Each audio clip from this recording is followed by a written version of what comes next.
წინა ვიდეოში ჩვენ ვისაუბრეთ კონდენსატორზე და ვთქვით, რომ კონდენსატორი არის მოწყობილობა, რომელსაც შეუძლია მუხტის დაგროვება და ის თუ რა სიდიდის მუხტის დაგროვება შეუძლია კონკრეტულ ძაბვაზე, ეს დამოკიდებულია მის ცეზე, რომელიც არის მისი ელექტროტევადობა ან განახილვის დაკით ამას ტევადობას. და ეს თვითონ ცე დამოკიდებულია იმაზე, თუ ამ ფირფიტებს შორის, აი თქვა ტყელი კონდენსატორი რო გამიხილოთ, ხო? ერთი ფირფიტა, მეორე ფირფიტა, რა ნივთიერებაა მათ შორის მოთავსებული, რა არის ამ ნივთიერების დიელექტრიკული შეღწევადობა, რომელიც დამოკიდებულია ნივთიერებაზე. თქვა შეიძლება იყოს 91, შეიძლება იყოს 2, 3, 4 და ასე შემდეგ.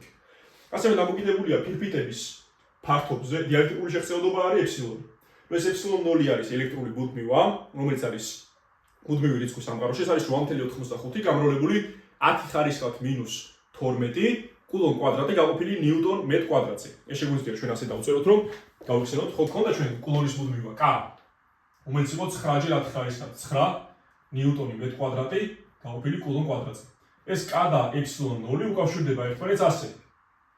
K არის 1 გაყოფილი 4π ეფსილონ 0-ზე. ან ეფსილონ 0 არის 1 გაყოფილი 4π K-ზე და ეს ეფსილონ 0 გამოდის ელექტრული ბუდმივა 8.85 10 ხარისხად -12 და ამის ერთეული არის ამოტრიალებული კულონ კვადრატი ნიუტონ მეტ კვადრატი. იმიტომ რომ ეფსილონ 0 არის 1 გაყოფილი 4π K-ზე.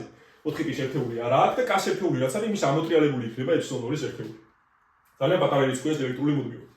ასევე ეს დამოკიდებულია ფირფიტების ფართობზე, ლოგიკურია, ხო, თუ დიდი ფართობი ექნება ფირფიტებს, უფრო მეტი მუხტის დატევა შეუძლიათ. ორჯერ მეტ ფართობზე, ორჯერ მეტი მუხტის დატევა შეუძლიათ, რა თქმა უნდა, იგივე ძაბვაზე და ასე შემდეგ. და დამოკიდებულია ფირფიტებს შორის დაშორებაზე, ოღონდ უპროპორციულად, ანუ პირიქით, თუ ესენი უფრო დაბაშორეთ, უფრო პატარა იქნება ელექტროტევადობა, იმიტომ რომ ლოგიკურია, ხო, ეს ეფექტი რაც არის და ფირფიტების დაშორებისას, თავარი ეფექტი რაც უნდა იყოს, უფრო დაპატარავდება. ხო, ფართობის გაზრდისა თვითონ დიდი ფირფიტები თუ იქნება, მაშინ პირიქით C გაიზრდება. გვაქვს ესეთი ფორმულა ეფსილონ 0 ეფსილონი S გაყოფილი D-ზე. რა თქმა უნდა, ხა თუ ნივთიერება არ არის, მაშინ ვაკუუმი იქნება, ასე ვთქვათ, არაფერი არ იქნება და ვაკუუმის დიელექტრული შეღწევადობა ეფსილონი არის 1 სტოლი, იმიტომ რომ დიელექტრიკული შეღწევადობა ჩვენ გვიჩვენებს თუ რამდენჯერ ამცირებს ველს ვაკუუმთან შედარებით. და ვაკუუმთან შედარებით ხო არა, ანუ არც ცვლის, ანუ 1 არის შეღწევადობა, არ ცვლის. წყალზე არის 91, იმიტომ რომ 91 ჯერ შეამცირებს ელექტრულ ველს ვაკუუმთან შედარებით. თუ წყალს მოვათავსებთ იქ, იმიტომ რომ H2-ის მოლეკულები, მოკლედ ისეთი თვისებები აქვს H2-ის მოლეკულებს, რომ ძალიან ბევრჯერ ამცირებენ ელექტრულ ველში. ესე იგი, გვაქვს ორი კონდენსატორი, რომლის ერთ-ერთი ტევადობა იყო C1, ზედაც, ქვედას ტევადობა არის C2 და თქვა შევაერთეთ ესენი, ეს დადებით პოლუსთან დადებით ტერმინალთან არის ეს ორი მარცხენა ფირფიტები შეერთებული და მარჯვენა ფირფიტები შეერთებულია უარყოფით პოლუსთან ან უარყოფით ტერმინალთან. ამის პოტენციალი იყო Φ1, ამის პოტენციალი არის Φ2 და რადგან პარალელურად არიან შეერთებული, ძაბვები იქნება ორივეზე ტოლი. ორივე კონდენსატორზე. რატო? იმიტომ კონდენსატორზე ძაბვა რა არის? კონდენსატორზე ძაბვა არის პოტენციალთა სხვაობა. ანუ ამის პოტენციალს გამოკლებული ამის პოტენციალი არის კონდენსატორზე ძაბვა. ამის ძაბვა რა არის? ამაზე ძაბვა. ამ პოტენციალს გამოკლებული ამ წერტილის პოტენციალი, ხო? მაგრამ მარცხენა მხარის პოტენციალები ტოლებია. იმიტომ რომ აქ გამტარები და რაღაცები არ არის და მარჯვენა მხარესაც ტოლი პოტენციალებია. და თუ არის ხოთ აქ 8 ვოლტს გამოკლებული 2 ვოლტი, ანუ 6 ვოლტი არის ძაბვა. 8 ვოლტს გამოკლებული 2 ვოლტი, ისე 6 ვოლტი იქნება. ანუ პარალელური შეერთებისას ძაბვები ორივე კონდენსატორზე გამოდის ტოლი. ახლა კითხვა რა არის? განსაზღვროთ კონდენსატორთა ბატარეის C ელექტროტევადობა, ანუ ეს ნიშნავს ერთი ცალი კონდენსატორის ჩასმა რო გვინდოდეს ამ ორის მაგივრად, როგორიც C უნდა გქონდეს მას, რომ არ შეიცვალოს მდგომარეობა. დავწეროთ, რომ ძაბვა U არის Φ1 გამოკლებული Φ2. თუ ამ წერტილის პოტენციალს გამოვავლეთ ამ წერტილის პოტენციალს, მივიღებთ ძაბვას აქ, ან ამაზე, იგივე ძაბვა არის ორივე კონდენსატორზე. რაც არის სრული ძაბვა. სრული C იქნება Q სრული გაყოფილი U-ზე. გავიხსენოთ ფორმულა ტევადობა არის Q გაყოფილი U-ზე, ხო? და όμως აქ იქნება Q სრული, რადგან ორი კონდენსატორია, ჯამური მუხტია რო დავუკვირდით, იქნება Q1 + Q2, ხო? ამას აქ Q1 - Q1, Q2 - Q2. და ჯამური მუხტი იქნება Q1 + Q2, იმიტომ რომ მარცხენა მხრიდან როდესაც ვაკვირდებით, აი ჯამური მუხტი ეს ორივეს მუხტი არის Q1 + Q2. გაყოფილი U-ზე. კიდევ ერთხელ კონდენსატორის მუხტს ჩვენ ვეძახით დადებითი ფირფიტაზე, რა მუხტიც არის, დადებით და დამუხტულ ფირფიტაზე იმ მუხტს. Q1 + Q2 გაიყოფა U-ზე, გავხიჭოთ ეს წილადი, მექნება Q1 U-ზე, დამატებული Q2 U-ზე. მაგრამ Q1 გაყოფილი U-ზე, ანუ ამის მუხტი გაყოფილი ამის ძაბვაზე, ეგ ხო C1-ია, ზედა კონდენსატორის ელექტროტევადობა. და Q2 გაყოფილი U-ზე ხო არის ამის ელექტროტევადობა, ან ტევადობა.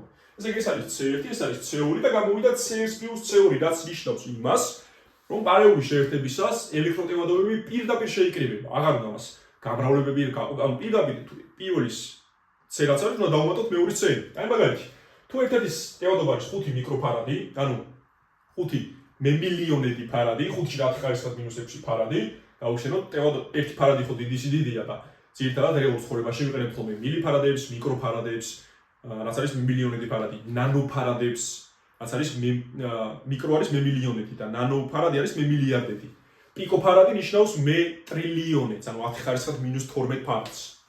5 მიკროფარადია ეს, ამის ტევადობა 7 მიკროფარადია. ამის ტევადობა და ჯამური ტევადობა, ელექტროტევადობა გამოვა C1 + C2, რაც არის 5 მიკროფარადს დამატებული 7 მიკროფარადი, ანუ 12 მიკროფარადი. ანუ 12-ში რა ხარისხად -6 ფარადი იქნება. ანუ ეს შეგვიძლია შევწყვეტოთ ერთი კონდენსატორით, რომლის ტევადობა იქნება 12 მიკროფარადი. მოდი ახლა განვიხილოთ მეორე მაგალითიც, კერძოდ 5 ცალი კონდენსატორი თუ იქნება პარალელურად შეერთებული, მაინც იგივე რაღაც გამოდის. ანალოგიურად უბრალოდ აქ იქნებოდა Q1 + Q2 + Q3 + Q4 + Q5 და როცა გავხლიჩავდით, მაინც მივიღებდით C-ების ჯამს.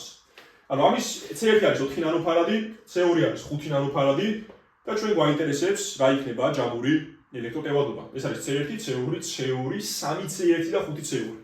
უნდა შევკრიბოთ ყველა ეს ელექტროტევადობები, გვექნება C1 + C2 + კიდე C2, მე 3 C1 და 5 C2 ყველაზე ქვედა კონდენსატორის ელექტროტევადობა რაც არის. აი კლაკნილი ხაზები რასაც აქვს გასმული ეს არის ერთ და იგივე წევრები და ეს ორი ხაზი აქვს გასმული C2-ებს. C1 და 3 C1 მოგხსენს 4 C1, C2, C2 და 5 C2 მოგხსენს 7 ცალ C2-ს და გვექნება 4 C1 დამატებული 7 C2, ჩავსვათ ეს 5 მონაცემები და გამოვა 4x4 ნანოფარადს დამატებული 7x 5 ნანოფარადი. 4x4 არის 16 ნანოფარადი, 7x5 ნანოფარადი არის 35 ნანოფარადი და 16 და 35 მოგხსენს 51 ნანოფარადს. ესე იგი შევაჯამოთ. თუ გვექნება ჩვენ ორი კონდენსატორი შეერთებული პარალელურად, ან უფრო მეტი კონდენსატორი შეერთებული პარალელურად, ჯამური ელექტროტევადობა გამოდის პირდაპირ უბრალოდ ეფექტური ელექტროტევადობა გამოდის უბრალოდ შევკრიბოთ ეს C-ები. იქნება ეს ორი ცალი კონდენსატორი ამ შემთხვევაში, ან თუნდაც 5 ცალი კონდენსატორი იყოს, ან თუნდაც 10 ცალი კონდენსატორი იყოს. გავიხსენოთ რომ წინაღობებზე ესე არ გამოდიოდა. წინაღობებზე როგორ იყო შეკრების კანონი? მიმდევრობითი შეერთებისას ვკრიბავდით წინაღობებს. ანუ თუ იყო 2 ომი წინაღობა და 5 ომი, მაშინ გამოდიოდა 2 + 5 ომს მიმდევრობით როდესაც იყვნენ შეერთებული. კონდენსატორზე გამოვიდა ეს წესი პარალელურად შეერთებისას, ანუ პარალელურზე ვკრიბავთ. და მიმდევრობიც რა გამოვა ამას შემდეგ ვიდეოში ნახოთ.